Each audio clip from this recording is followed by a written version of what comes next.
Confused where to start? UPSC. One decision can change everything. Like to thank Vajiram and Ravi. The Vajiram current affairs test series. Vajiram का भी काफी help. Vajiram is the best. But Vajiram, it is something holistic.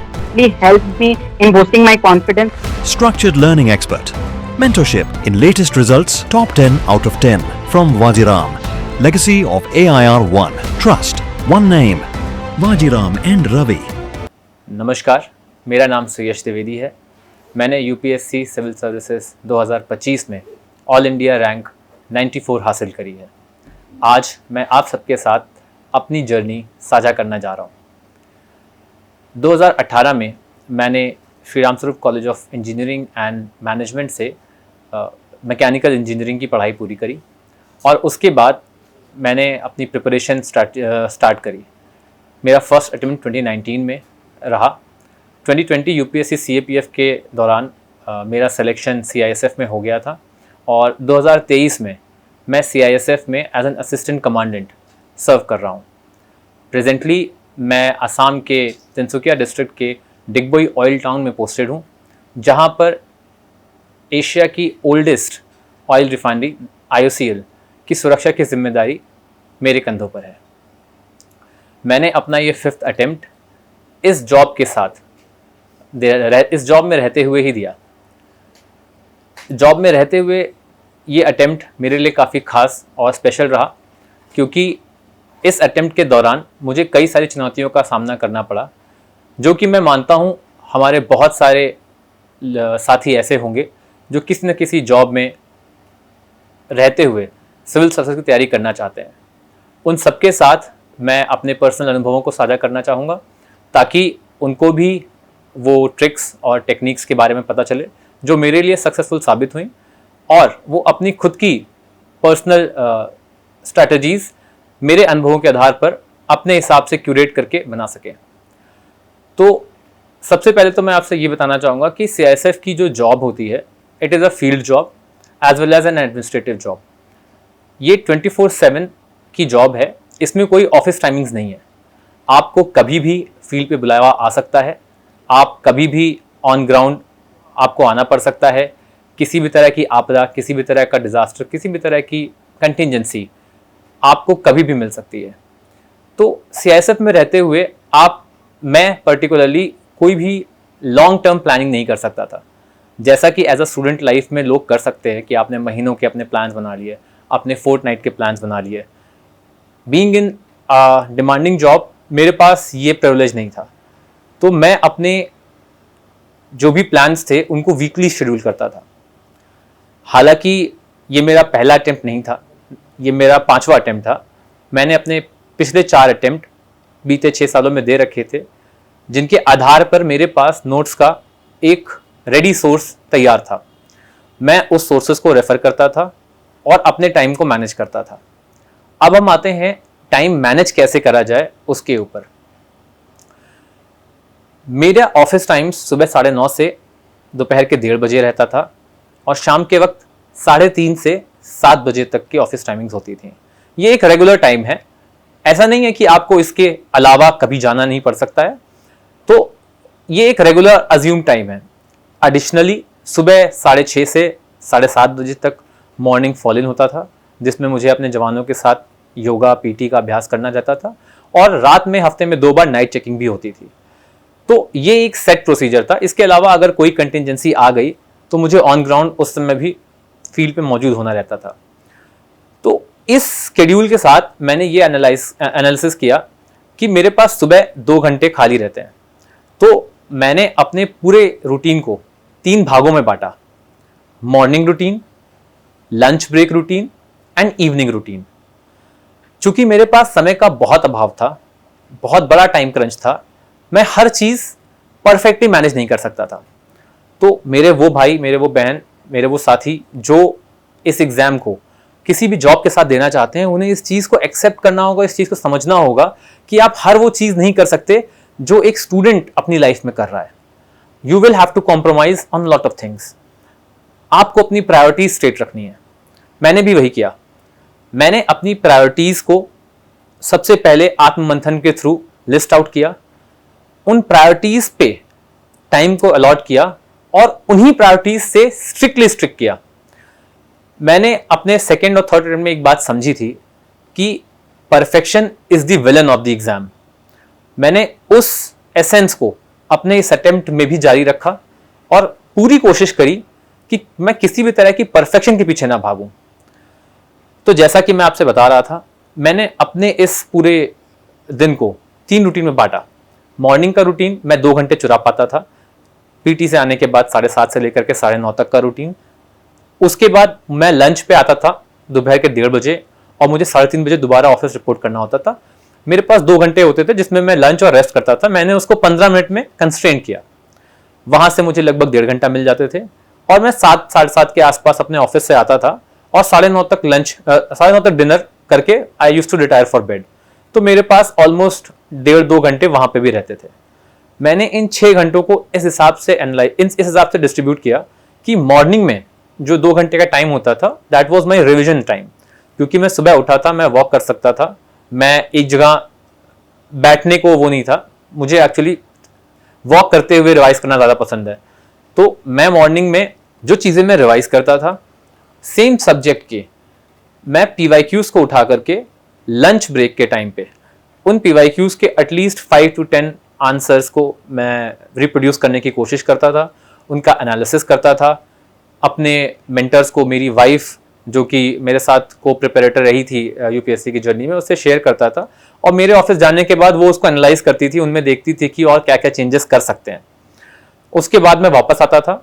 वापस आने के बाद जो मेरे 2-2.5 घंटे होते थे शाम के, उन 2-2.5 घंटों में मैं कोई क्लासेस करता था। जैसे कि इस बार इस अटेम्प्ट में मैंने एथिक्स की एक क्लास करी थी, तो उन क्लासेस की रिकॉर्डेड वीडियोस मैं उन 2-2.5 घंटे में देखता था। ऐसा बहुत लोग मानते हैं कि यूपीएससी के कुछ कंपलसरी चेकलिस्ट बॉक्स होते हैं, अगर आपने वो चेक इन नहीं किए, अगर आपने वो टास्क कंप्लीट नहीं किए तो आपका सिलेक्शन नहीं होता है।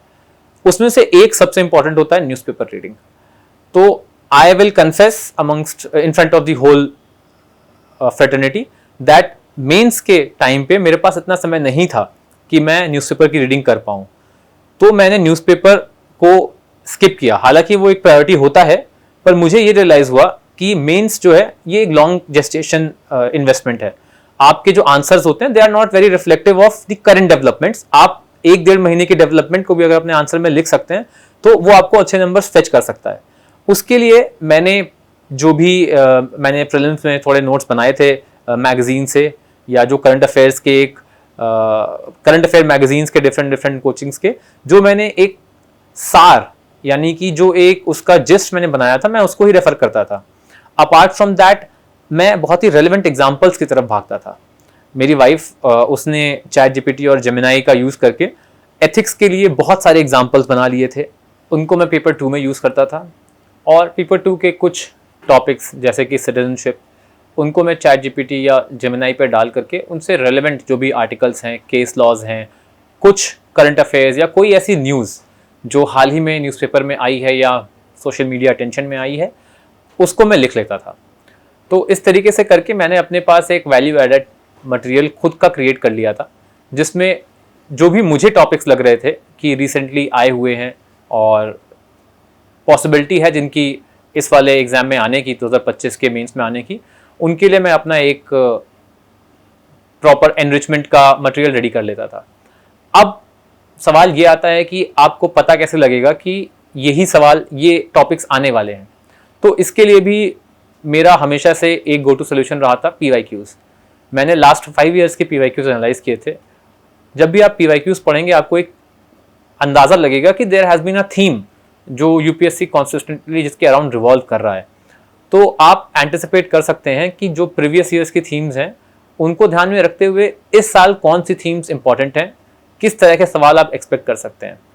Paired with the recent developments, आप एटलीस्ट 5 to 6 क्वेश्चंस या 10 क्वेश्चंस के अराउंड मोर और लेस आप अंदाजा लगा सकते हैं। जैसे कि मैंने अपने 25 के अटेम्प्ट में सेमीकंडक्टर इंडस्ट्री का एक बहुत बढ़िया राइटअप तैयार किया था। तो सेमीकंडक्टर इंडस्ट्री GS3 में इट वाज आस्क्ड, तो मेरे पास एक रेडी रेफरेंस के लिए मटेरियल था, तो आई रिप्रोड्यूस्ड इट। तो इस तरीके से मैं अपने कम समय में अपने प्रिपरेशन को अंजाम देता रहा।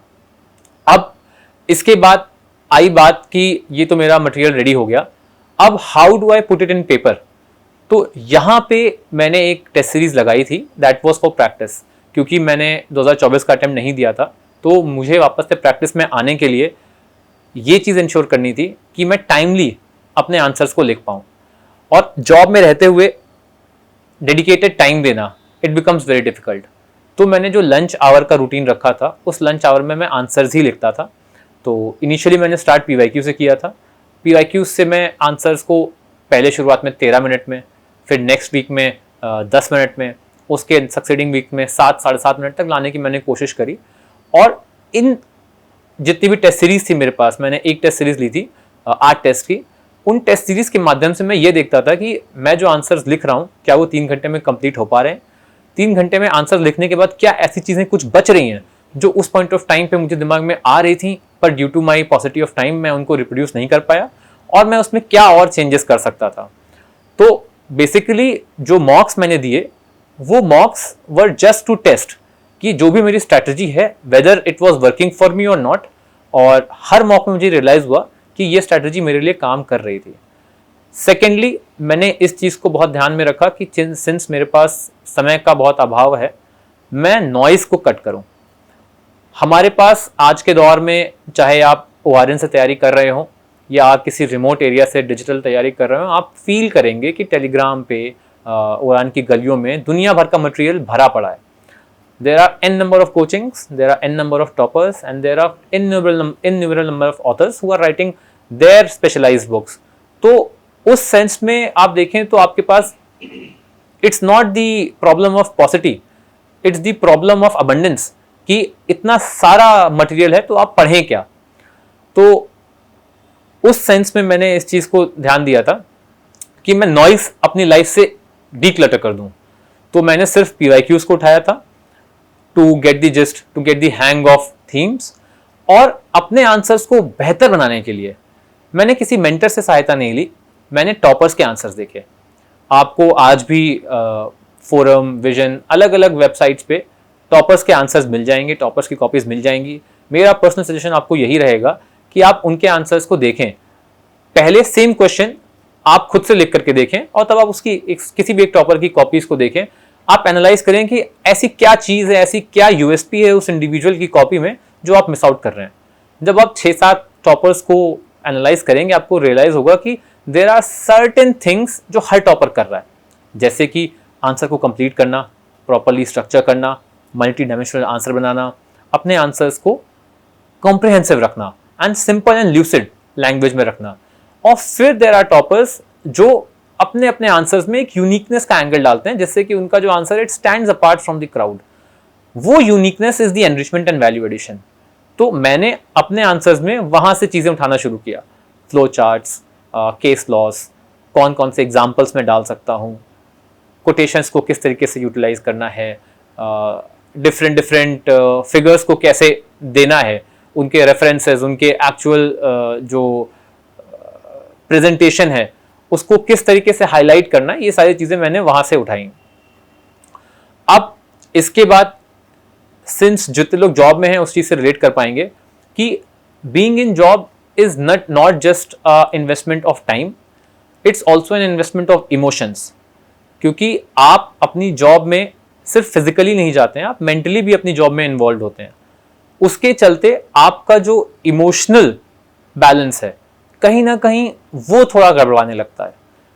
आप फील करेंगे कि आपके बॉसेस, आपके superiors, they are pushing you in some senses कि आपका जो ध्यान है, आपका जो पर्सनल पीस ऑफ माइंड है वो डिस्टर्ब हो रहा होता है, जिसका इम्पैक्ट आप देखेंगे कि आपकी प्रिपरेशन में भी आने लगता है।